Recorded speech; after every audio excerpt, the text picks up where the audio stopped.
ഞാൻ ഇന്ന് വീഡിയോ തുടങ്ങുമ്പോൾ ഞാൻ ഇന്നലത്തെ പത്രം വായനയുമായി ബന്ധപ്പെട്ട ഒരു കാര്യം പറഞ്ഞുകൊണ്ടാണ്. ഇന്നലത്തെ പത്രം വായനയിൽ നമ്മൾ കൂടുതലുമായിട്ടും ഉൾപ്പെടുത്തിയത് ഹേമ കമ്മിറ്റി റിപ്പോർട്ടിനെ കുറിച്ചിട്ടാണ്. അപ്പോൾ അതൊരു ഭയങ്കര മീഡിയയിലും ഒക്കെ ഭയങ്കര സംഭവമായിട്ട് നടന്നുകൊണ്ടിരിക്കുന്നുണ്ട്, ലൈവും പരിപാടികളും ഒക്കെ ആയിട്ട്. അപ്പൊ ഞാൻ അതിനെ കുറിച്ച് പറഞ്ഞു, അതൊരു വലിയ കാര്യമല്ല. കാരണം ഇത് കുറെ നാളുകളായിട്ട് സിനിമാ മേഖലയിൽ മാത്രമല്ല എല്ലാ മേഖലയിലും നടക്കുന്ന ഒരു കാര്യമാണ്. അതുകൊണ്ട് തന്നെ അതിന് മാറ്റം വരുത്തേണ്ടത് ഈ ഇങ്ങനെ വെറുതെ നമ്മൾ റിപ്പോർട്ടിലൂടെയോ ഒന്നുമല്ല. ഇതിന് റിപ്പോർട്ടൊക്കെ സപ്പോർട്ട് ചെയ്യും, കാരണം ഇതെല്ലാം കുറേശ്ശെ ഇതിനെ മാറ്റങ്ങൾക്ക് കൊണ്ടുവരാം. പക്ഷെ ഇതൊരു ഭയങ്കര ഇപ്പൊ ഒരു സിനിമാ ഫീൽഡ് അത്ര മോശമാണ് എന്നുള്ള ഒരു രീതിയിലേക്ക് പോകുന്നു. അത് ഞാൻ സിനിമയുമായിട്ട് ശകലം ബന്ധമുണ്ട്, അല്ലെങ്കിൽ സിനിമയെ ഇഷ്ടപ്പെടുന്ന ഒരാളാണ് എന്നുള്ളൊരു നിലയിലാണ് ഞാൻ ഇതിൽ പറയുന്നത്. അങ്ങനെ സിനിമാ മേഖല വളരെ മോശമായിട്ട് കാണിക്കുമ്പോൾ അത് ജനങ്ങളെ സംബന്ധിച്ച് ഓൾറെഡി സിനിമയ്ക്ക് ചീത്തപ്പേരാണ്. സിനിമയിൽ അഭിനയിക്കുന്ന കുട്ടികളാണെങ്കിലും സിനിമയിൽ അഭിനയിക്കുന്ന ഒരു സ്ത്രീ ഒരു സിനിമയിൽ കൂടുതൽ രണ്ടാമത്തെ സിനിമയിൽ അഭിനയിച്ചാൽ തന്നെ ആ സ്ത്രീക്ക് മോശപ്പേരാവും. അതുകൊണ്ടാണ് ഞാൻ അതിനെതിരെ സംസാരിച്ചത്. അങ്ങനെ വരരുത്. ഇത് എല്ലാ മേഖലയിലും നടക്കുന്നത് പോലെ കുറച്ച് കൂടുതൽ സിനിമയിൽ നടക്കും. കാരണം സിനിമ കുറച്ചും കൂടി ഒരു മായാലോകത്താണ് നടക്കുന്നത്. അതുകൊണ്ട് തന്നെ അതിന്റെ ഫെയിം കിട്ടാനും ഒരു സെലിബ്രിറ്റി സ്റ്റാർഡം അങ്ങനെയുള്ള കുറെ കാര്യങ്ങൾ, പിന്നെ ഇതിന്റെ ഒരു ഷൂട്ടിംഗ് മെത്തേഡ്, അല്ലെങ്കിൽ ഒരു 50-60 ദിവസത്തെ ഷൂട്ടിംഗ്, ഇതിൽ ഏറ്റവും കൂടുതൽ ആണുങ്ങളാണ് വർക്ക് ചെയ്യുന്നത്. അങ്ങനെയുള്ള കുറെ കാര്യങ്ങൾ ഉള്ളത് കൊണ്ടാണ് ഇതിന് അങ്ങനെ സംഭവിക്കുന്നത്.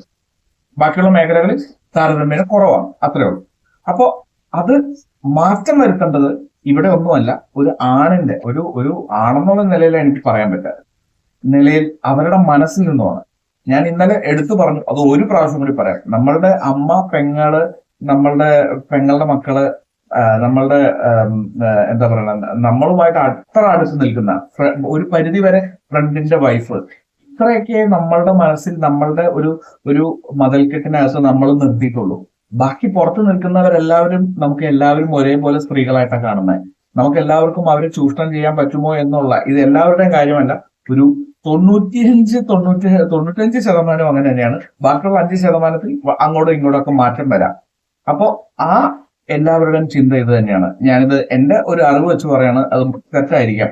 ഞാൻ ആ 5% നിർത്തിയിട്ടുണ്ട്. അപ്പൊ നിങ്ങൾക്ക് തന്നെ സ്വയമായിട്ട് പറയാം, ഞാൻ 5%-ലാണ് ധൈര്യമായിട്ട്.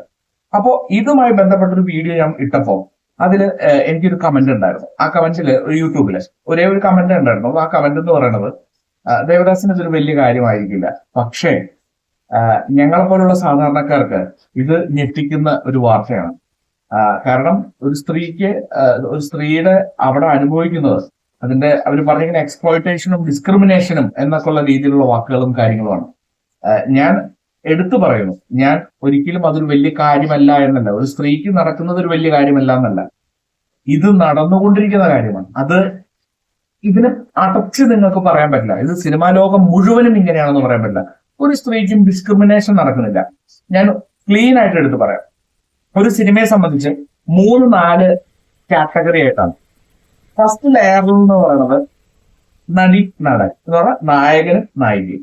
സെക്കൻഡ് ലെയർ ഇവരെ സപ്പോർട്ട് ചെയ്യുന്ന ക്യാരക്ടേഴ്സ്. ഈ സപ്പോർട്ട് ചെയ്യുന്ന ക്യാരക്ടേഴ്സും അതിന്റെ സെക്കൻഡ് ലെയറിലേക്ക് വന്നു. തേർഡ് ലെയർ എന്ന് പറഞ്ഞാൽ ഈ സപ്പോർട്ടിങ് ക്യാരക്ടേഴ്സ് കൂടാതെ ഇതിന്റെ അകത്ത് വന്നു പോകുന്ന ക്യാരക്ടേഴ്സ്, ചെറിയ ഞാൻ ഗസ്റ്റ് റോൾ അല്ല പറയുന്നത്, അല്ലാത്ത ക്യാരക്ടേഴ്സ് വന്നു പോകുന്നവരൊക്കെ ഉണ്ട്. അതും കഴിഞ്ഞിട്ട് അതിന്റെ താഴെ ഒരു ലെയർ കൂടി ഉണ്ട്. അതാണ് ജൂനിയർ ആർട്ടിസ്റ്റുകൾ. ഈ ജൂനിയർ ആർട്ടിസ്റ്റുകളിൽ തന്നെ കുറച്ച് കൂടിയ ആൾക്കാരാണ് ഈ 3ാമത്തെ ലെയറിൽ വരുന്നത്. അതിന് താഴെയുള്ള ജൂനിയർ ആർട്ടിസ്റ്റുകൾ എന്ന് പറയുന്നത് പാസിംഗ് ഷോട്ട്, ചായക്കടയിൽ ഇങ്ങനെ ഇരുന്ന് നായകൻ വന്ന് സംസാരിക്കുമ്പോൾ പ്രധാനപ്പെട്ട അവരുടെ സപ്പോർട്ടിംഗ് ക്യാരക്ടർ ഉണ്ടാവും. അത് കൂടാതെ അവിടെ ഇരുന്ന് ആംബിയൻസ് ക്രിയേറ്റ് ചെയ്യുന്ന ആൾക്കാർ, പാസിംഗ് ഷോട്ടിലൊക്കെ ഉള്ളത്. ഈ ഒരു 3-4 കാറ്റഗറിയാണ് ഒരു സിനിമയിലുള്ളത്. ഈ 3-4 കാറ്റഗറിയിൽ തന്നെ നിങ്ങൾക്ക് അറിയില്ലാത്തതുകൊണ്ട് ഞാൻ പറയാം, അറിയുന്നവരുണ്ട്, ഇല്ലാത്തവര്. ഉറപ്പായിട്ടും നായകനും നായികയ്ക്കും ഇപ്പോഴത്തെ കാലഘട്ടമായിട്ടാണ് ഞാൻ സംസാരിക്കുന്നത്, ക്യാരവാനും അവർക്ക് വേണ്ട സപ്പോർട്ടുകളും കാര്യങ്ങളൊക്കെ ഉണ്ടാവും. എന്തുകൊണ്ടെന്ന് വെച്ചാൽ അവർക്ക് അങ്ങനെ അവരെ കൊണ്ടുപോകണം. ഇപ്പൊ ഞാനൊരു ഡയറക്ടർ വ്യൂവിലാണ് പറഞ്ഞത്. എന്നെ സംബന്ധിച്ച് ആ നായകനും നായികയും അവർക്ക് നല്ല ഫുഡ് കൊടുക്കുക, അവരുടെ മൂഡ് കറക്റ്റ് ആയിട്ട് വെക്കുക. കാരണം ഇതൊരു കലയാണ്. ഇതൊരു കലയായതുകൊണ്ട് തന്നെ അവരുടെ മൂഡ് സ്വിങ്ങിനൊക്കെ ഇതൊരു പ്രശ്നമാണ്. അവർ നന്നായിട്ട് അഭിനയിക്കണമെങ്കിൽ അവർക്ക് നല്ല മൂഡും കാര്യങ്ങളും എല്ലാം നമ്മൾ ക്രിയേറ്റ് ചെയ്യണം. സോ അവർക്ക് കൂടുതൽ പരിഗണന ഉണ്ടാവും. അവർക്ക് കൃത്യമായിട്ട് ജ്യൂസ് കൊടുക്കുക, അവർക്ക് കുട പിടിച്ചു കൊടുക്കുക, അവർ അഭിനയിക്കാൻ വെയിലത്ത് വരുമ്പോൾ കുട പിടിക്കുക. കാരണം ഒരു നായകനും സുന്ദരനും സുന്ദരി അല്ലെങ്കിൽ എത്ര മലയാളികൾ അല്ലെങ്കിൽ എത്ര ആർട്ടിസ്റ്റുകൾ അതിനെ ഓക്കെ പറയുന്നുള്ളത് ചിന്തിക്കണം. മലയാളികൾ എസ്പെഷ്യലി എത്ര പേര് ഒരു രസമില്ല അവനെ കാണാൻ, അല്ലെങ്കിൽ ഒരു രസം, ഇത് നമ്മൾ തന്നെ പറയും. അതുകൊണ്ട് തന്നെ അവർ അത്രയും സുന്ദരനും സുന്ദരിയായിരിക്കാൻ വേണ്ടിയിട്ട് അവരുടെ ഇത് നോക്കണം.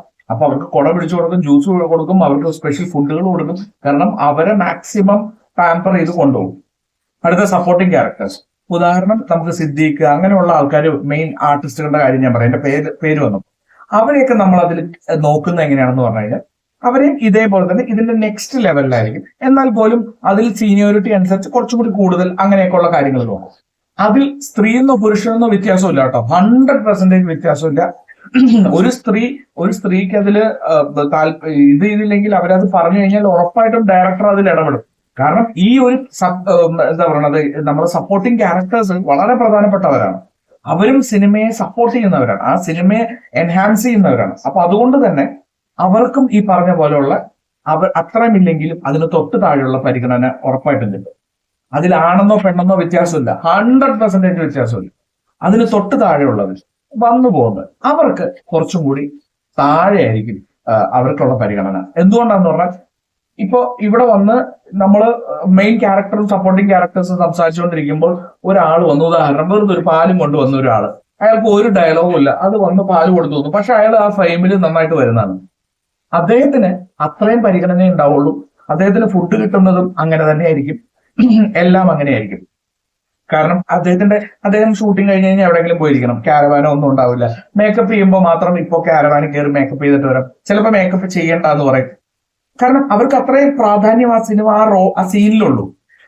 അടുത്ത റോൾ എന്ന് പറഞ്ഞാൽ ഒരു ആംബിയൻസ്, ഒരു വലിയ എന്താ പറയുക, പാസിംഗ് ഷോട്ടിനും ഒരാൾ നടന്നു പോകുമ്പോൾ നമ്മൾ കണ്ടല്ലോ, ഒരു ഫ്രെയിം വെച്ചിട്ട് അതിന്റെ ബാക്കിൽ നടന്നു പോകുന്നവരും അങ്ങനെയുള്ള ആൾക്കാർ, അവർക്ക് തീരെ ലീസ്റ്റ് ആയിട്ടുള്ള പരിഗണനയായിരിക്കും. എന്തുകൊണ്ടാണെന്ന് പറഞ്ഞു കഴിഞ്ഞാൽ അവരില്ലാതെ ഒരാൾ നടത്തിയാലും അത് ഓക്കെയാണ്. അതിലാണെന്നോ പെണ്ണെന്നോ വ്യത്യാസമില്ല, 100% വ്യത്യാസമില്ല. ആണിന് കസേരയിട്ട് ഫുഡ് കൊടുക്കും, പെണ്ണിന് താഴെ ഇരുന്ന് ഫുഡ് കൊടുക്കണ പരിപാടി ഒന്നുമില്ല. സിനിമയിൽ അങ്ങനെ ഒന്നുമല്ല. വെറുതെ സിനിമയെ നമ്മൾ ആക്ഷേപിക്കരുത്.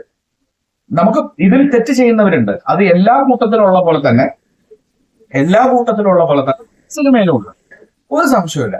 ഇതിലെല്ലാം ഡിസ്ക്രിമിനേഷൻ എന്ന് പറയുന്നത് ഒരിക്കലും നടക്കുന്നില്ല. ഒരു ഡയറക്ടർ, ഇപ്പോൾ ഞാൻ പറയാം, ഒരു 10 പേരെ എടുത്താൽ ചിലപ്പോൾ 1 or 2 ഡയറക്ടേഴ്സ് അങ്ങനെയായിരിക്കാം. കാരണം അവർക്ക് ഇതില് ഒരു സ്വാർത്ഥ താല്പര്യം ഉണ്ടാവും. അവർ സിനിമ എടുക്കുന്നത് ഇതിനു വേണ്ടിയിട്ടായിരിക്കാം. ഒരു മറ്റേ പ്രൊഡ്യൂസർ ചിലപ്പോൾ ഒരു സിനിമ, ഇതിനൊന്നും കലാമൂല്യം ഉണ്ടാവില്ല. ഈ സിനിമ അങ്ങനെ ഒരു സിനിമയായിരിക്കും, അതേ ഉണ്ടാവുള്ളൂ. അതല്ലാതെയുള്ള കാര്യങ്ങൾ എന്ന് പറയുന്നത് ഇത് അതുകൊണ്ടാണ് ഞാൻ പറഞ്ഞത്. അതില് ഒരു ഡയലോഗും കൂടി പറഞ്ഞു കമന്റില്. അപ്പോ ഇങ്ങനെ പറയരുത്, അതിൽ ഇങ്ങനെ ഒരു പ്രോബ്ലം ഉണ്ടെങ്കിൽ അതിൽ നിന്ന് മാറിപ്പോവുക എന്ന് പറയരുതെന്നാ പറഞ്ഞത്. ഒരു സ്ത്രീ അതിൽ ഇങ്ങനെ പറഞ്ഞു കഴിഞ്ഞാലേ അത് മാറ്റം വരുള്ളൂ. ഒരു മാറ്റം വരാൻ പോണില്ല. ഇതൊക്കെ എത്രയോ വർഷങ്ങളായിട്ടുള്ളതാണ്. ഇപ്പൊ നമ്മൾ വന്ന് പറയണം, ഒരു സ്ത്രീനെ ഇത് കുറച്ച് നാളുണ്ടാവും, അത് കഴിഞ്ഞാൽ വീണ്ടും ഇത് മാറും. എന്തുകൊണ്ടെന്ന് പറഞ്ഞു കഴിഞ്ഞാൽ ഒരു സിനിമ ഇപ്പൊ ഉദാഹരണം മോഹൻലാലിന് വാല്യൂ ഉള്ളിടത്തോളം കാലം, മോഹൻലാലിന്റെ സിനിമ മാർക്കറ്റിൽ കാശിട്ടാൽ ഒരു പ്രൊഡ്യൂസർ, ഇതൊരു ബിസിനസ് മേഖലയും കൂടിയാണ്. ബാക്കിയുള്ള കമ്പനി പോലെയോ ബാക്കിയുള്ള ജോലി പോലെയല്ല. ഇതിൽ ഇപ്പൊ ഞാൻ പറയാം, ഉദാഹരണം നമ്മുടെ കമ്പനിയിൽ ഇങ്ങനെയാണോ, നമ്മുടെ ഓരോ കമ്പനികളിൽ അങ്ങനെയാണോ? മുഖ്യമന്ത്രിക്ക് കിട്ടുന്നതാണോ അടുത്ത ലെവലിലുള്ള മന്ത്രിമാർക്ക് കിട്ടുന്ന കാര്യങ്ങൾ? മന്ത്രിമാർക്ക് കിട്ടുന്നതാണോ അതിന്റെ തൊട്ട് താഴെയുള്ള MLA മാർക്ക് കിട്ടുന്നത്? MLA മാരുടെ താഴെയുള്ള പഞ്ചായത്ത്, അങ്ങനെ പോകുന്ന ഓരോന്നിനും ഡിസ്ക്രിമിനേഷൻ ഉണ്ടെന്ന് പറയേണ്ടി വരും. ഈ എല്ലാ കാര്യങ്ങളും എല്ലായിടത്തും ഉണ്ട്, അല്ലാതെ സിനിമയിൽ മാത്രമൊന്നുമല്ല. മുഖ്യമന്ത്രിക്ക് കിട്ടുന്ന സൗകര്യങ്ങളാണോ മുഖ്യമന്ത്രിയുടെ ഡ്രൈവർക്കും മുഖ്യമന്ത്രിയുടെ പോലീസുകാർക്കും മുഖ്യമന്ത്രിയുടെ കൂടെ കൊണ്ടു നടക്കുന്നവർക്കും? ഒരിക്കലുമല്ല. പ്രധാനമന്ത്രിക്ക് കിട്ടുന്നതാണോ? അല്ല. ഇതിനെല്ലാം വ്യത്യാസമുണ്ട്. അതിന് വളരെ കൃത്യമായിട്ട് ഞാൻ പറഞ്ഞുതരാം. നമ്മളുടെ ഒളിമ്പ്യൻ അന്തോണി ആത്തിൽ ശ്രീവിദ്യ പറയുന്നുണ്ട്. ശ്രീവിദ്യയോട് പറയുമ്പോ എന്നേക്കാളും സീനിയർ ആണ് നമ്മളുടെ ഈ ഗേറ്റിൽ നിൽക്കുന്ന സെക്യൂരിറ്റിക്കാരൻ എന്ന് പറഞ്ഞാൽ അദ്ദേഹത്തിന് ഇവിടെ വിളിച്ചുകൊണ്ടെന്ന് ഇരുത്താൻ പറ്റുമോ? പറ്റില്ല. ഓരോന്നിനും ഓരോരോ കാര്യങ്ങളുണ്ട്. അപ്പൊ അതാത് കാര്യങ്ങൾ ആ രീതിയിൽ തന്നെ പോകുക തന്നെ വേണം. അപ്പൊ അതിനുള്ള പരിഗണനകളും വ്യത്യാസമുണ്ട്. എസ്പെഷ്യലി സിനിമയിൽ അങ്ങനെ പറ്റൂ. അല്ലാണ്ട് നമുക്ക് ജൂനിയർ ആർട്ടിസ്റ്റിനും കാരവാൻ, മറ്റേ സപ്പോർട്ടിങ് ആർട്ടിസ്റ്റ്, പ്രൊഡ്യൂസർ വെള്ളത്തിലായി പോകും. അതൊക്കെയാണ് ഞാൻ പറഞ്ഞത്. ഞാൻ ഇന്നലെ ഇത്രയും പറഞ്ഞിട്ടില്ല. ഞാൻ എന്തുകൊണ്ടാണ് ഞാൻ പറഞ്ഞത്? ഞാൻ പറഞ്ഞത് ഒരിക്കലും ഇതെല്ലാം നടക്കണം എന്നല്ല, ഇതെല്ലാം നടക്കരുത് തന്നെയാണ് എന്റെ ആഗ്രഹം. പക്ഷെ അതിന് നമ്മളുടെ ഉള്ളിൽ മാറ്റം വരുത്തണം ആദ്യം. അല്ലാതെ ഇതൊന്നും പറഞ്ഞിട്ടോ ഈ റിപ്പോർട്ടുകൾ പുറത്തു വന്നിട്ടോ ഇതിൽ കുറെ ഇപ്പൊ പവർ ഗ്രൂപ്പ് എന്ന് പറഞ്ഞിട്ടൊരു ഗ്രൂപ്പിനെ കുറിച്ച് പറയുന്നു. അതെന്താണെന്ന് നമുക്കറിയില്ല. പവർ ഗ്രൂപ്പ് ഓട്ടോമാറ്റിക് ആയിട്ട് ഏതൊരു ഗ്രൂപ്പും, ഇപ്പൊ ഞാൻ പറയാം, മോഹൻലാലുമായി ബന്ധപ്പെട്ട് നിൽക്കുന്ന ആൾക്കാരുണ്ട്, മമ്മൂട്ടിയുമായി ബന്ധപ്പെട്ട് നിൽക്കുന്ന ആൾക്കാരുണ്ടാവും, ദിലീപുമായി ബന്ധപ്പെട്ട് നിൽക്കുന്ന ആൾക്കാരുണ്ടാവും, പൃഥ്വിരാജുമായി ബന്ധപ്പെട്ട് നിൽക്കുന്ന ആൾക്കാരുണ്ടാവും. ഇതെല്ലാം ഉണ്ടാവും. അത് സിനിമയിൽ അത് ഓട്ടോമാറ്റിക് ആയിട്ട് മോഹൻലാലിന് ഒരു മാർക്കറ്റ് ഉണ്ട്, മമ്മൂട്ടിക്ക് ഒരു മാർക്കറ്റ് ഉണ്ട്, ദിലീപിന് ഒരു മാർക്കറ്റ് ഉണ്ട്. എന്നാൽ ഇതൊക്കെ ചുറ്റുമുണ്ടാവും. സിനിമ അങ്ങനെയാണ്. അതൊന്നും മാറ്റം വരാൻ പോകുന്നില്ല. ഇനി എത്ര വർഷം കഴിഞ്ഞാലും മാറ്റം വരാൻ പോകുന്നില്ല. അതുകൊണ്ടാണ് ഞാൻ പറഞ്ഞത്. കാരണം നമ്മളുടെ മലയാളം ഇൻഡസ്ട്രി അത്ര ചെറുതാണ്. ഇത് ഇവിടെ മാത്രമല്ല എന്ന് പറയുന്നത് ഞാൻ ന്യായീകരിക്കാൻ പറഞ്ഞതാ. എല്ലായിടത്തും നടക്കുന്നതാണ്, എല്ലാ ഫീൽഡിലും എല്ലാ ഇൻഡസ്ട്രിയിലും നടക്കുന്നുണ്ട്. ഇത് പുറത്തു വരുന്നില്ല. നമ്മളുടെ നാട്ടിൽ ഇത് പുറത്തു വന്നു. അതുകൊണ്ടുള്ള ദൂഷ്യം എന്ന് പറഞ്ഞു കഴിഞ്ഞാൽ ഇത് പുറത്ത് വരണ്ടെന്നോ അല്ലെങ്കിൽ അത് തെറ്റാണെന്നോ അല്ല. ഈ റിപ്പോർട്ട് വരണം. പക്ഷെ ഈ റിപ്പോർട്ട് വരുമ്പോൾ പല കാര്യങ്ങളും സൂക്ഷിക്കേണ്ടതാണ്.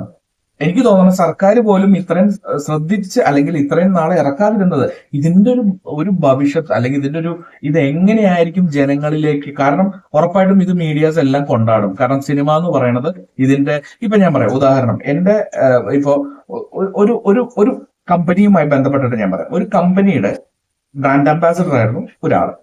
ആ കമ്പനിക്ക് ഒരു പ്രോബ്ലം വന്നപ്പോൾ ആ ബ്രാൻഡ് അംബാസിഡറിനെയാണ് ആദ്യം ആൾക്കാർ മുഴുവനും എയിം ചെയ്തത്. സോഷ്യൽ മീഡിയയിലെല്ലാം ഇവരുടെ ഫോട്ടോ വെച്ചിട്ട് ഭയങ്കര ഇവര് അടങ്ങുന്ന എന്നൊക്കെ പറഞ്ഞിട്ട് ഇവര് അത് കഴിഞ്ഞിട്ട് ആ കമ്പനി ലെറ്റർ ഇറക്കി, ഇവർക്ക് ഒരു ബന്ധമില്ല ഇതുമായിട്ട്, ഇവര് ഒരു ബ്രാൻഡ് അംബാസിഡറാണ്, അപ്പൊ അതിനു വേണ്ടിയിട്ട് ഇവര് ഫ്രണ്ടിൽ നിൽക്കുന്നു എന്നും പറഞ്ഞിട്ട്. അപ്പൊ ആൾക്കാരാണെങ്കിലും സോഷ്യൽ മീഡിയ ആണെങ്കിലും മോഹൻലാലിന്റെയും മമ്മൂട്ടിയുടെയോ അല്ലെങ്കിൽ ഏതെങ്കിലും ഒരു ആർട്ടിസ്റ്റിന്റെ ഫോട്ടോ ഇട്ടാലേ അതിലേക്ക് നോക്കുള്ളൂ. നമ്മൾ സോഷ്യൽ മീഡിയയിൽ മുഴുവൻ അങ്ങനെയാണ്.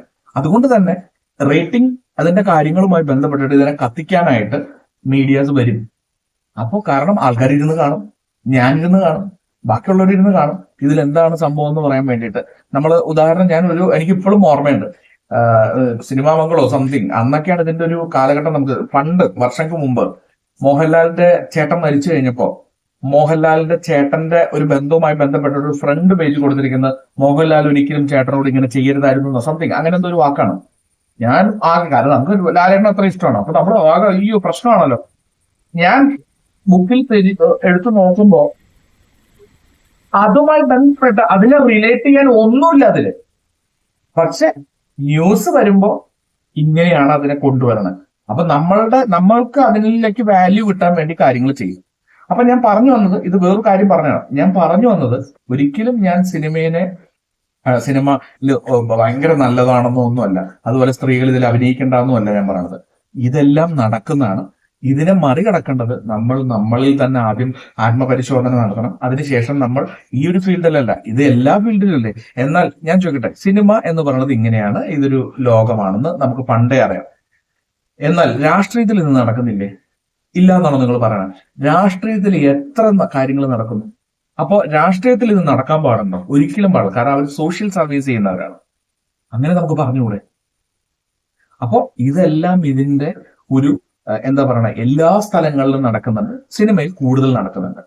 ഇനി വേറൊരു കാര്യം ഇതിൽ എനിക്ക് വളരെ വളരെ നന്നായിട്ട് തോന്നിയത് ഈ ബാത്റൂം പോലെയുള്ള കാര്യങ്ങൾ. സത്യമാണ്, സ്ത്രീകൾക്ക് എപ്പോഴും ബുദ്ധിമുട്ടുള്ള ഒരു കാര്യമാണ്. നമ്മളതിപ്പോ ലൊക്കേഷനിൽ മാത്രമല്ല, നമ്മൾ ട്രെയിനിൽ പോകുമ്പോഴും ഇവർക്കൊക്കെ ഒരു ടോയ്ലറ്റിൽ പോകുക എന്ന് പറയുന്നത് ഒരു ബുദ്ധിമുട്ടുള്ള കാര്യമാണ്. ആണുങ്ങൾക്ക് എവിടെയും എപ്പോൾ വേണമെങ്കിലും സാധിക്കാം, പക്ഷെ സ്ത്രീകൾക്ക് അത് സാധിക്കില്ല. അതുകൊണ്ട് തന്നെ ഒരു ടോയ്ലറ്റ് സൗകര്യം, ഒരു മൊബൈൽ ടോയ്ലറ്റ് എന്നുള്ള ഒരു കോൺസെപ്റ്റ് സിനിമകളിൽ കൊണ്ടുവരുന്നത് നല്ലതാണ്.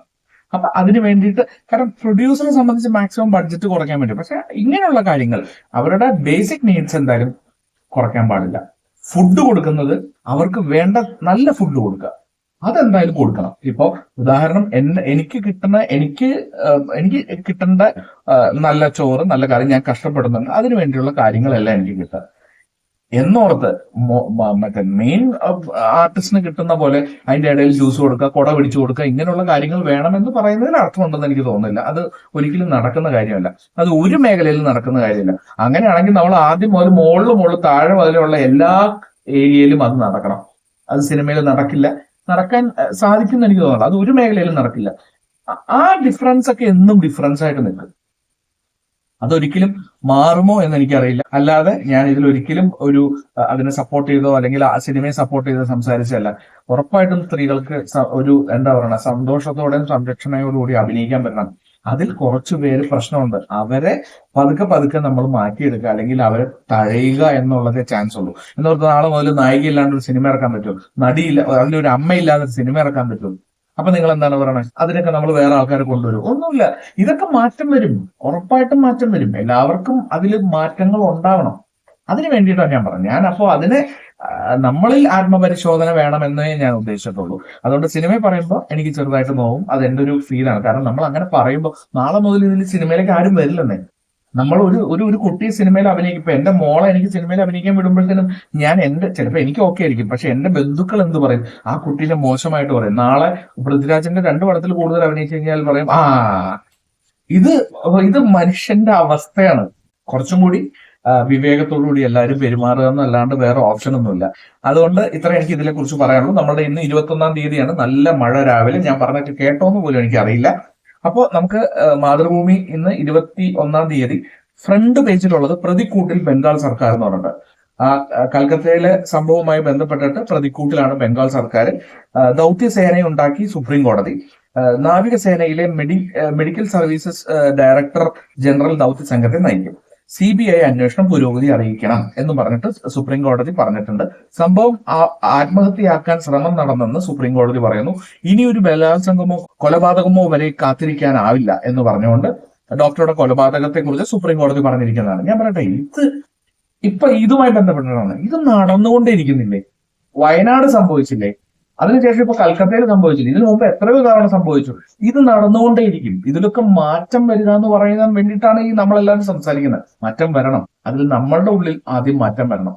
എന്നാൽ മാത്രമേ ഇതിലേക്ക് നമുക്ക് എത്തിക്കാൻ പറ്റുള്ളൂ. അതിനുവേണ്ടി നമ്മൾ പറഞ്ഞുകൊണ്ടിരിക്കുമ്പോൾ നമ്മളൊരു ട്രാവൽ ചെയ്തുകൊണ്ടിരിക്കുമ്പോൾ, കാറിൽ ട്രാവൽ ചെയ്തുകൊണ്ടിരിക്കുമ്പോൾ നമ്മളൊരു ആക്സിഡന്റ് കണ്ടാൽ, ആ ആക്സിഡന്റ് കണ്ടു കഴിയുമ്പോൾ മാക്സിമം നമ്മളുടെ ഫീല് ഒരു 10 മിനിറ്റ് ആയിരിക്കും.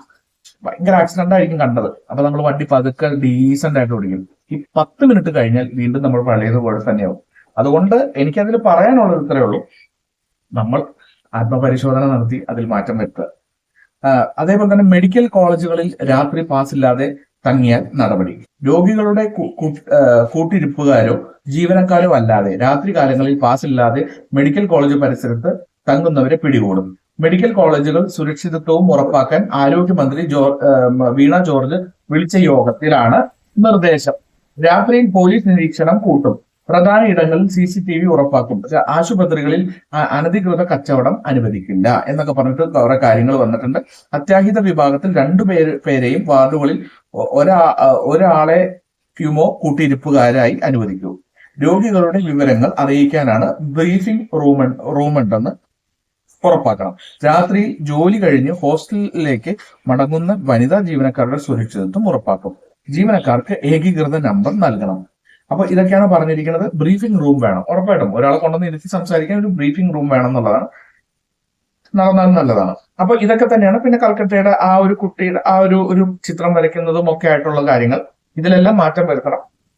അത് കഴിഞ്ഞ് അടുത്ത പേജിൽ ഒരു ജാക്കറ്റ് പേജ് പോലെ തന്നെയാണ്. സെക്കൻഡ് പേജിലേക്ക് വരുമ്പോൾ ശേഷം കാഴ്ചയിൽ എന്ന് പറഞ്ഞ ഹേമ കമ്മിറ്റി റിപ്പോർട്ട് പൂഴ്ത്തിവെച്ചില്ല. മുഖ്യമന്ത്രി പറഞ്ഞിരിക്കുകയാണ്, ഹേമ കമ്മിറ്റിക്ക് മൊഴി നൽകിയ ഏതെങ്കിലും വനിത പരാതി നൽകാൻ തയ്യാറായാൽ കേസെടുത്ത് നടപടി സ്വീകരിക്കാമെന്ന് മുഖ്യമന്ത്രി പിണറായി വിജയൻ.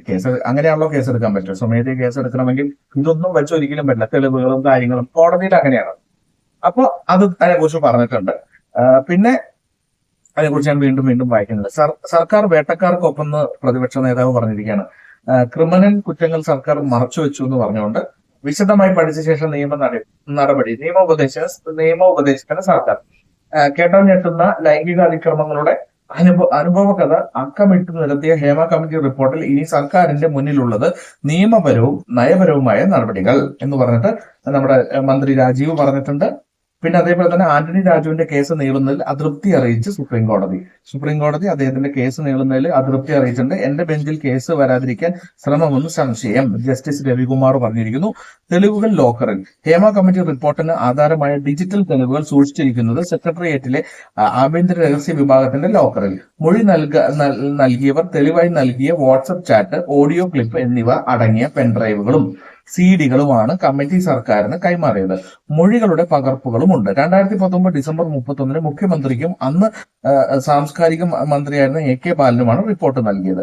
കൈമാറിയ 3 പകർപ്പുകളിൽ ഒന്ന് പിന്നീട് നിയമവകുപ്പ് സെക്രട്ടറിയുടെ ഓഫീസിന് നൽകി എന്ന് പറഞ്ഞിട്ട് KC വേണുഗോപാൽ ചുമതലയേറ്റു. പാർലമെന്റ് പബ്ലിക് അക്കൗണ്ടന്റ് കമ്മിറ്റി ചെയർമാനായി Congress general secretary KC Venugopal ചുമതലയേറ്റു. മഞ്ഞക്കാർഡുകാർക്ക് ഓണക്കിറ്റ് നൽകും എന്ന് പറഞ്ഞിട്ട് സംസ്ഥാനത്ത് AY റേഷൻ കാർഡ് ഉടമകൾക്ക് 13 ഇനം ഭക്ഷ്യോൽപ്പന്നങ്ങൾ അടങ്ങിയ ഓണക്കിറ്റ് വിതരണം ചെയ്യുമെന്ന് മുഖ്യമന്ത്രി പിണറായി വിജയൻ അറിയിച്ചു. അടിപൊളി. സപ്ലൈകോയുടെ ആഭിമുഖ്യത്തിൽ 6 ലക്ഷം ഗുണഭോക്താക്കൾക്കാണ് കിറ്റ് നൽകുക. 36 കോടി രൂപ ചെലവ് പ്രതീക്ഷിക്കുന്നു. കുറഞ്ഞ ചെലവ് നിത്യോപയോഗ സാധനങ്ങൾ ലഭ്യമാക്കാൻ സപ്ലൈകോ ഓണച്ചന്തകൾ ഒരുക്കുമെന്ന് മുഖ്യമന്ത്രി പറഞ്ഞിട്ടുണ്ട്. ആയുർവേദത്തിന് സഹകരണത്തിന് ഇന്ത്യ മലേഷ്യ ധാരണയായിട്ടുണ്ട്. അടിപൊളി, നല്ല കാര്യമാണ്. അത് നമുക്ക് കേരളക്കാർക്ക് നല്ല. ഇന്ന് ഭാരത് ബന്ദ് ആണെന്ന് പറയുന്നുണ്ട്, പക്ഷെ അതിനെക്കുറിച്ചുള്ള ഒരു ന്യൂസും ഈ ഫ്രണ്ട് പേജിലൊന്നും കാണുന്നില്ല. ഇത് ഭാരത് ബന്ദ് ആണെന്ന് പറഞ്ഞു, പക്ഷെ ഒരു ന്യൂസും കാണുന്നില്ല കേട്ടോ. ലാറ്ററൽ എൻട്രി തടിയൂരി കേന്ദ്രം നിലപാട് മാറ്റം പ്രതിപക്ഷത്തിന്റെയും സഖ്യകക്ഷികളുടെയും സമ്മർദ്ദത്തിനൊടുവിൽ പ്രധാനമന്ത്രിയുടെ നിർദ്ദേശപ്രകാരമെന്ന് കേന്ദ്രം പറഞ്ഞിട്ടുണ്ട്. മുൻപും നടന്നെന്ന് സർക്കാർ പറയുന്നു. അങ്ങനെയുള്ളൊരു കേന്ദ്ര മന്ത്രാലയങ്ങളുടെ ഉന്നത തസ്തികകളിലേക്ക് നേരിട്ട് നിയമനം, ലാറ്ററൽ എൻട്രി നടത്താനുള്ള തീരുമാനം പിൻവലിച്ച് കേന്ദ്ര സർക്കാർ.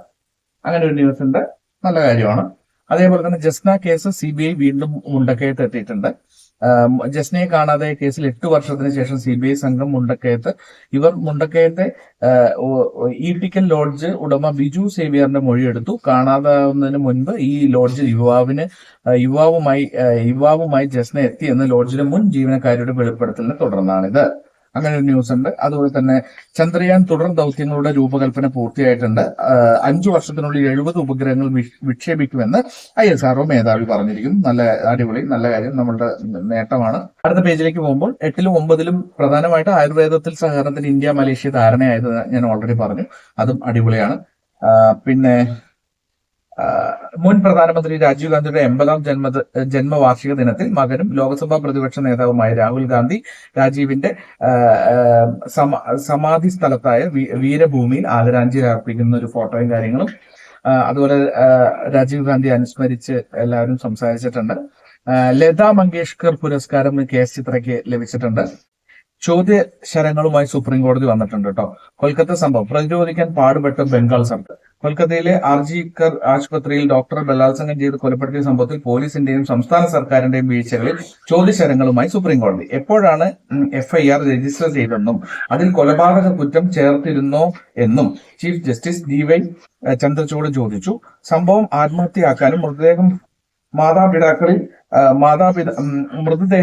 മാതാപിതാക്കളെ കാണിക്കാതിരിക്കാനും ശ്രമിച്ചത് ചീഫ് ജസ്റ്റിസ് എണ്ണി പറഞ്ഞതോടെ ബംഗാൾ സർക്കാർ പ്രതിരോധിക്കാൻ പാടുപെട്ടു. ചീഫ് ജസ്റ്റിസ്, ഇത് ഭീകരമായൊരു കൊലപാതകം മാത്രമല്ല, രാജ്യവ്യാപകമായ ഡോക്ടർമാർ നേരിടുന്ന സുരക്ഷാ പ്രശ്നമായതുകൊണ്ടാണ് സ്വമേധയാ ഇടപെട്ടത്. വനിതാ ഡോക്ടർക്ക് ജോലി സ്ഥലത്ത് സുരക്ഷ നൽകാനാവുന്നില്ലെങ്കിൽ ഭരണഘടന പറയുന്ന തുല്യത നൽകാനാവില്ല. പുലർച്ചെ കുറ്റകൃത്യം കണ്ടെത്തിയിട്ടും ആത്മഹത്യയാണെന്ന് വരുത്താൻ പ്രിൻസിപ്പൽ ശ്രമിച്ചു. അപ്പോ ബംഗാളിന് വേണ്ടി മുതിർന്ന അഭിഭാഷകൻ കപിൽ സിബൽ പറഞ്ഞു ഇതെല്ലാം തെറ്റാണ്. ചീഫ് ജസ്റ്റിസ്, രാത്രി വരെ FIR രജിസ്റ്റർ ചെയ്തില്ല. സിബിൽ, അസ്വാഭാവിക മരണത്തിന് ഉടൻ കേസെടുത്തിരുന്നു. ചീഫ് ജസ്റ്റിസ്, FIR-ൽ കൊലപാതകം എന്നുണ്ടോ? അപ്പൊ സിബിൽ അദ്ദേഹം പറഞ്ഞിരിക്കുന്നു ഇൻക്വസ്റ്റിലാണ് കൊലപാതകം എന്ന് കണ്ടെത്തിയത്. ചീഫ് ജസ്റ്റിസ്, രാത്രി വരെ FIR-ൽ കൊലപാതകം ഉണ്ടായിരുന്നില്ല. സിബിൽ, കുറ്റവാളിയെ പിടികൂടി. ചീഫ് ജസ്റ്റിസ്, എങ്ങനെയാണ് പ്രിൻസിപ്പൽ ആത്മഹത്യയാക്കാൻ നോക്കിയത്? ഡോക്ടർമാരുടെ സമരത്തിന് ജനക്കൂട്ടം ആശുപത്രിയിൽ അതിക്രമം നടത്തി പോലീസ് എന്തെടുക്കുകയായിരുന്നു? കേന്ദ്രത്തിന് വേണ്ടി സോളിസിറ്റർ ജനറൽ തുഷാർ മേത്ത പറഞ്ഞു പോലീസ് അനുവദിക്കാതെ 7000 പേർ എങ്ങനെ ആശുപത്രിയിൽ കടന്നു? അപ്പൊ ചീഫ് ജസ്റ്റിസ് പ്രിൻസിപ്പലിനെ എങ്ങനെയാണ് ഉടനെ മറ്റൊരു കോളേജിന്റെ പ്രിൻസിപ്പൽ ആക്കുന്നത്? ജസ്റ്റിസ് JB പർദിവാല ആരാണ് ആദ്യം പരാതി നൽകിയതും കുറ്റകൃത്യം അറിയിച്ചതും? സിബിൽ കൊല്ലപ്പെട്ട ഡോക്ടറുടെ പിതാവ്, പിന്നീട് വൈസ് പ്രിൻസിപ്പൽ. അപ്പൊ ജസ്റ്റിസ് പർദിവാല ചോദിച്ചു, എങ്ങനെയാണ് ഒരു FIRൽ 2 പരാതി? അപ്പൊ ചീഫ് ജസ്റ്റിസ് മൃതദേഹം സംസ്കരിച്ച് 3 മണിക്കൂർ കഴിഞ്ഞ് രാത്രി 11:45 FIR.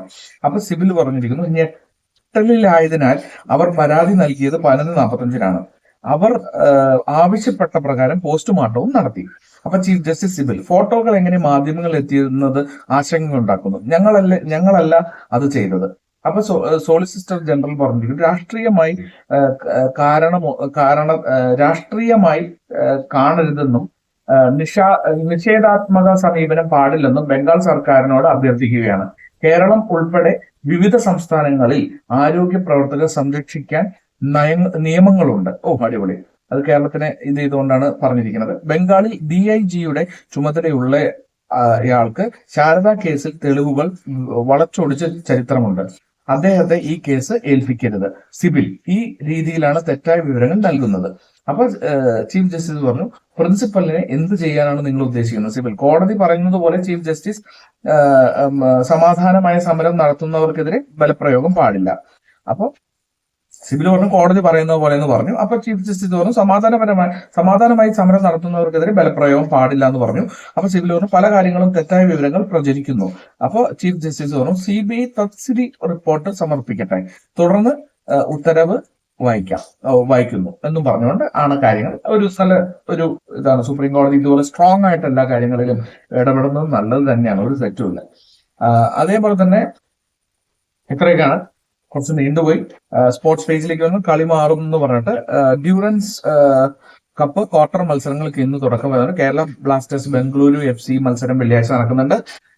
അടുത്ത പേജിലേക്ക് പോകുമ്പോൾ പ്രധാനമായിട്ടും നമ്മളുടെ ഹേമ കമ്മിറ്റിയുമായി ബന്ധപ്പെട്ടിട്ട് ഇനി സംഘടനകൾ തീരുമാനിക്കട്ടെ എന്ന് സുരേഷ് ഗോപി പറഞ്ഞു. റിപ്പോർട്ട് ആദരിക്കപ്പെടേണ്ടതാണെന്നും അതിലെ തുടർക്കഥകൾ സംഘടനകൾ തീരുമാനിക്കേണ്ടതാണെന്നും കേന്ദ്രമന്ത്രി നടനുമായ സുരേഷ് ഗോപി പറഞ്ഞിട്ടുണ്ട്. സർക്കാർ നിർദ്ദേശം കൂടി കണക്കിലെടുത്ത് സംഘടനകൾക്ക് തീരുമാനമെടുക്കണം. സിനിമാ മേഖലയുമായി ബന്ധപ്പെട്ട കാര്യങ്ങൾ കുറെ കാലമായി സജീവമല്ലാത്തതുകൊണ്ട് എനിക്ക് അത്രയ്ക്ക് അതിനെക്കുറിച്ച് അറിയില്ല എന്നൊക്കെ പറഞ്ഞിട്ട് അദ്ദേഹം പറഞ്ഞിട്ടുണ്ട്. പിന്നെ തന്നെയാണ് അതിൽ കുറെ കാര്യങ്ങൾ എനിക്ക് അതിൽ അത്രയും ആവശ്യമുള്ളെന്ന് തോന്നുന്നു. പിന്നെ ലാസ്റ്റ് പേജിലേക്ക് വരുമ്പോഴത്തേനും നമ്മുടെ വിദേശ വാർത്തകളിൽ വരുമ്പോൾ ആശങ്ക വേണ്ട അറിയാമെന്ന് പറഞ്ഞാൽ എംപോക്സിനെ കുറിച്ചിട്ട് ഞാൻ പറഞ്ഞുതരാം. എംപോക്സ് വൈറസ് രോഗത്തിന്റെ വ്യാപന ശേഷി കണക്കിലെടുത്ത് ആഗോളതലത്തിൽ പൊതുജന ആരോഗ്യ അടിയന്തരാവസ്ഥ പ്രഖ്യാപിച്ചിരിക്കുകയാണ് ലോകാരോഗ്യ സംഘടന. വൈറസിന്റെ 1B വകഭേദമാണ് ഇപ്പോൾ പടരുന്നത്. ആശങ്കപ്പെടേണ്ട സാഹചര്യം ഇന്ത്യയിലില്ല കേട്ടോ. എന്താണ് എംപോക്സ് എന്ന് ഞാൻ പറഞ്ഞുതരാം. ഓർത്തോപോക്സ് വിഭാഗത്തിൽപ്പെടുന്ന എംപോക്സ് വൈറസ് ആണ് രോഗകാരി. 1958 കുരങ്ങുകളിൽ കണ്ടെത്തി. 1970 DR കോങ്കോയിൽ ആദ്യമായി മനുഷ്യരിൽ രോഗം സ്ഥിരീകരിച്ചു. വൈറസ് ശരീരത്ത് കിടന്ന് 21 ദിവസത്തിനുള്ളിൽ രോഗലക്ഷണങ്ങൾ പ്രകടമാവും. കൃത്യമായി പരിചരണയിലൂടെ 2-4 ആഴ്ചയ്ക്കുള്ളിൽ രോഗമുക്തി നേടാം. പ്രതിരോധ ശേഷി കുറഞ്ഞവർ, ഗർഭിണികൾ, ഗർഭസ്ഥ ശിശു തുടങ്ങിയവരിൽ ആരോഗ്യം വഷളാവാൻ സാധ്യതയുണ്ട് കേട്ടോ. ലക്ഷണങ്ങൾ എന്ന് പറയുന്നത് പനി, തലവേദന, തൊലിക്കു പുറമെ കുരുക്കൾ, ശരീരവേദന, ക്ഷീണം, ഇത്രയുമാണ് ലക്ഷണങ്ങൾ. അപ്പോ വ്യാപനം നമ്മളുടെ ഈ തുമ്മലും അതിലൂടെ സംസാരിക്കുന്നതിലൂടെ ഒക്കെ തന്നെയാണ്. മനുഷ്യരിൽ നിന്ന് മനുഷ്യരിലേക്കും മൃഗങ്ങളിൽ നിന്ന് മനുഷ്യരിലേക്കും പകരും കേട്ടോ. മനുഷ്യരിൽ നിന്നും മനുഷ്യരിലേക്കും മൃഗങ്ങളിൽ നിന്നും മനുഷ്യരിലേക്ക് പകരാനുള്ള സാധ്യതയുണ്ട്. പ്രതിരോധം എങ്ങനെയാണെന്നാൽ രോഗബാധിതരുമായി നേരിട്ടുള്ള സമ്പർക്കം ഒഴിവാക്കുക, വ്യക്തി ശുചിത്വം പാലിക്കുക, ലക്ഷണങ്ങൾ ശ്രദ്ധയിൽപ്പെട്ടാൽ വൈദ്യസഹായം തേടുക, വന്യമൃഗങ്ങളുമായുള്ള സമ്പർക്കം ഒഴിവാക്കുക, മാംസം നന്നായി പാകം ചെയ്ത് മാത്രം കഴിക്കുക. അപ്പോൾ ഇതൊക്കെ തന്നെയാണ് അതിന്റെ പ്രധാനപ്പെട്ട. ആഫ്രിക്കൻ രാജ്യങ്ങളിൽ DR കോങ്കോയിൽ മാത്രം ഈ വർഷം റിപ്പോർട്ട് ചെയ്ത കേസ് 16,700 മരണം 570. അപ്പൊ അങ്ങനെയുള്ള ന്യൂസ് ഉണ്ട്. കമലയ്ക്ക് ബാറ്റൺ കൈമാറി ബൈഡൻ. ഡെമോക്രാറ്റിക് ദേശീയ സമ്മേളനത്തിൽ കമല ഹാരിസിനൊപ്പം ജോ ബൈഡനും നിൽക്കുന്ന ഒരു ഫോട്ടോയും കാര്യങ്ങളും കൊടുത്തിട്ടുണ്ട്. ഇറ്റലിയിൽ ആഡംബര നൗക മുങ്ങി 6 പേരെ കാണാനില്ല കേട്ടോ. പിന്നെ സെബിയുടെ വിശ്വാസ്യതയില്ലായ്മ തിരിച്ചടിയാകും കോൺഗ്രസ് പറയുന്നു. ഖാർഗെയും രാഹുലും ഇന്നും നാളെയും ജമ്മു കാശ്മീരിലുണ്ട്. രാഹുൽ ഗാന്ധിയെ പൗരത്വം സ്വാമിയുടേത് പൊതു താല്പര്യ ഹർജിയാക്കാൻ ഹൈക്കോടതി.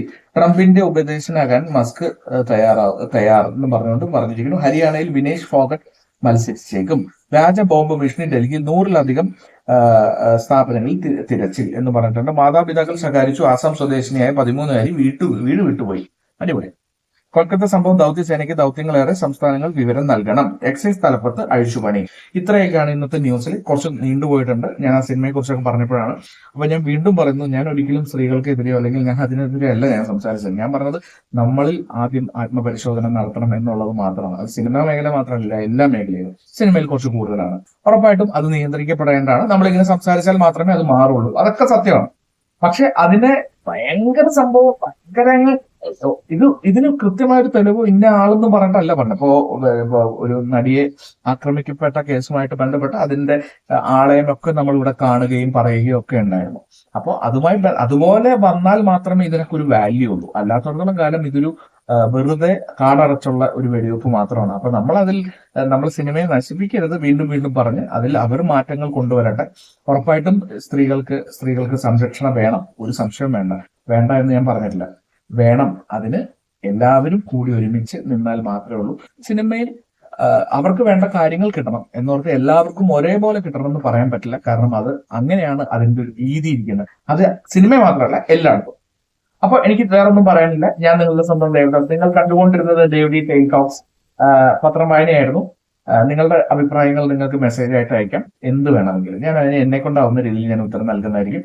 അപ്പോൾ ഒരു നല്ല ഗുഡ് മോർണിംഗ്. അടിപൊളിയാവട്ടെ. ബുധനാഴ്ചയായി നമ്മൾ ഒരു വീക്കിന്റെ മിഡിലാണ്. അപ്പൊ ഇനി 2 ദിവസമൊക്കെ ഉള്ളൂ. 2-3 ദിവസം കഴിഞ്ഞ് 2 ദിവസമേ ഉള്ളൂ. അത് കഴിഞ്ഞാൽ അടിപൊളിയാണ്. ശനി ഞായറും തകർക്കാം. വേറൊന്നും പറയാനില്ല. Good morning and signing off.